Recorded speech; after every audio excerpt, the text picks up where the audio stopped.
Creación de particiones FAT32 y NTFS. ¿Sabes cómo la computadora organiza y almacena los archivos en las unidades de almacenamiento? Pues bien, la computadora organiza los archivos normalmente en la memoria secundaria mediante particiones, que no es otra cosa que una división lógica en una unidad de almacenamiento como un disco duro o unidad flash USB y que el sistema operativo interpreta, utiliza y manipula como unidades independientes. Sin embargo, las particiones por sí solas no pueden almacenar datos si no cuentan con un sistema de archivos o formato. Es muy importante no confundir el sistema de archivos con los tipos de particiones. Un sistema de archivos es el tipo de formato que le vamos a dar a la unidad de almacenamiento, como puede ser FAT, FAT32, NTFS, exFAT, entre otros, las cuales se diferencian principalmente por la capacidad de almacenamiento. Por otro lado, las particiones se dividen en primaria, extendida y lógica. Para entenderlo mejor, lo vamos a explicar con la estructura lógica de un disco duro. La estructura lógica de un disco duro está formado principalmente por el sector de arranque, espacio particionado y espacio sin particionar. El sector de arranque es el primer sector de todo disco duro. Se encuentra en la cara 0, pista 0, sector 1. En él se almacena la tabla de particiones, la cual contiene toda la información básica sobre la partición, si es arrancable, si no lo es, el formato, el tamaño y el sector de inicio. También el sector de arranque almacena un pequeño programa máster de inicialización, llamado también Master Boot. Este programa es el encargado de leer la tabla de particiones y ceder el control al sector de arranque de la partición activa. El espacio particionado es el espacio del disco que ha sido asignado a alguna partición.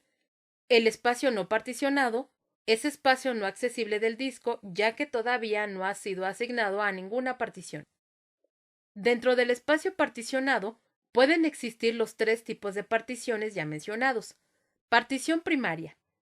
Son las divisiones primarias del disco y solo puede haber 4 de estas, de las cuales una es activa, o 3 primarias y una extendida. El sistema operativo de la partición activa será el que se cargue al arrancar desde el disco duro. Si no existiese partición activa, mostraría un mensaje de error. Partición extendida, conocida como partición secundaria. Solo puede existir una partición de este tipo por disco y sirve para contener particiones lógicas. Es el único tipo de partición que no soporta un sistema de archivos directamente. Partición lógica. Ocupa una porción de la partición extendida o la totalidad de la misma, la cual se ha formateado con un tipo específico de sistema de archivos FAT, FAT32, NTFS, exFAT, etc. Y se le ha asignado una unidad. Así, el sistema operativo reconoce las particiones lógicas o su sistema de archivos. Puede haber un máximo de 23 particiones lógicas en una partición extendida. Para que un disco duro sea utilizable, debe tener al menos una partición primaria. Por ello, un disco físico completamente formateado consiste en realidad de una partición primaria que ocupa todo el espacio del disco y posee un sistema de archivos. A esta operación se denomina dar formato a una partición y no es otra cosa que asignarle la capacidad máxima que puede almacenar un grupo o clúster, el cual se determina por el tipo de formato que se le da al disco duro y puede ser de 512 bytes a 64 kilobytes. Un grupo, clúster o unidad de asignación es la unidad mínima de almacenamiento de un archivo en una partición y está formada por uno o varios sectores contiguos del disco. A continuación veremos los sistemas de archivos más comunes. FAT32. Tabla de asignación de archivos de 32 bits. Este sistema de archivos es admitido prácticamente por todos los sistemas operativos. Se basa, como su nombre indica, en una tabla de asignación de archivos. Esta tabla es el índice del disco y contiene los clústeres utilizados por cada archivo almacenado, los clústeres libres y los defectuosos. Admite unidades de hasta 2 terabytes de tamaño y permite realizar particiones desde 512 megabytes hasta 32 gigabytes. Y no puede almacenar un archivo mayor que 4 gigabytes en una partición FAT32. Aprovecha el espacio de forma más eficiente ya que utiliza clústeres menores, es decir, clústeres de 4 kilobytes a 8 kilobytes, lo que significa entre un 10 y un 15% de mejora en el uso del espacio con respecto a unidades grandes con sistemas de archivos FAT. NTFS, Sistema de Archivos de Nueva Tecnología. Es un sistema de archivos de Windows NT, incluido en versiones de Windows 2000 hasta Windows 8. NTFS permite definir el tamaño del clúster a partir de 512 bytes, tamaño mínimo de un sector, de forma independiente al tamaño de la partición, aprovechando al máximo el uso de espacio en disco. Es un sistema adecuado para las particiones de gran tamaño requeridas en computadoras de alto rendimiento y servidores. Soporta unidades de hasta 16 terabytes. Sin embargo, el tamaño mínimo recomendado para la partición es de 10 megabytes y el máximo de 2 terabytes. Su principal inconveniente es que necesita por sí mismo una cantidad de espacio en disco duro, por lo que no es recomendable su uso en discos con menos de 400 megabytes libres. Antes de ver el procedimiento para realizar particiones, es importante considerar algunos aspectos como ¿qué partición elegir? ¿Una primaria o una lógica? Recordemos que podemos utilizar solo 4 particiones primarias o 3 primarias y varias particiones lógicas contenidas en una partición extendida, por lo cual se recomienda utilizar siempre todas las particiones lógicas que se requieran antes que las primarias.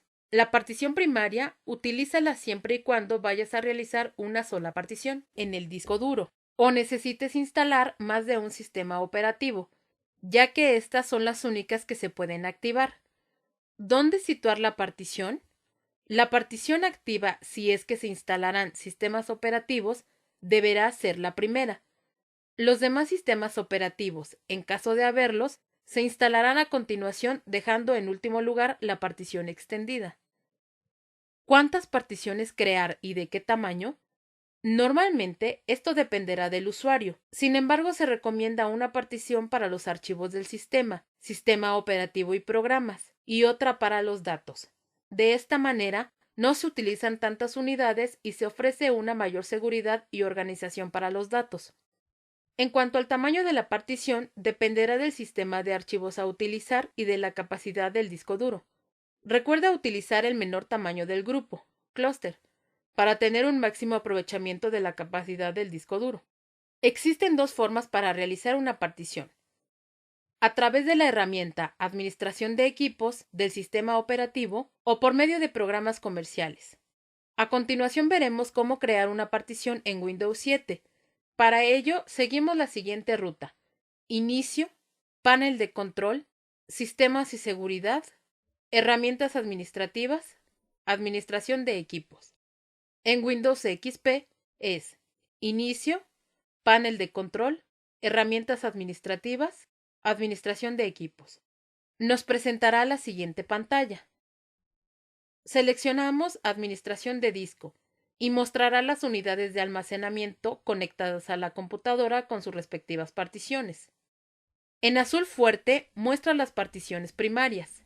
En un recuadro verde las particiones extendidas y dentro las particiones lógicas en color azul. En verde claro nos presenta el espacio disponible y en negro el espacio no asignado a ninguna partición. Seleccionamos el espacio no asignado y con botón derecho ejecutamos el asistente para un nuevo volumen. Seguimos las instrucciones y asignamos tamaño del volumen, nombre de la unidad, tipo de formato, sistema de archivos y tamaño del clúster, así como la etiqueta de la partición o volumen. Y para terminar, finalizamos. Para ver que se ha creado correctamente la partición, la buscamos en la ruta Inicio, Equipo. El asistente crea automáticamente el tipo de partición, creando primero las 3 primarias y luego la extendida. Para crear una partición lógica, basta con seleccionar el espacio libre de la partición extendida. Si no cuenta con espacio libre, reducir el volumen de esta y seguir las instrucciones anteriores para crear la partición. Si vas a instalar más de un sistema operativo, debes instalar cada uno de ellos en una partición primaria. Para arrancar cada uno de ellos, necesitas activar la partición que queremos arrancar en la próxima sesión en la computadora. La otra posibilidad es instalar un gestor de arranque que aparezca antes de cargar algún sistema operativo. Recuerda que en esta clase vimos los sistemas de archivos, tipos de particiones, las consideraciones antes de crear una partición y el procedimiento para crear una partición primaria y una partición lógica.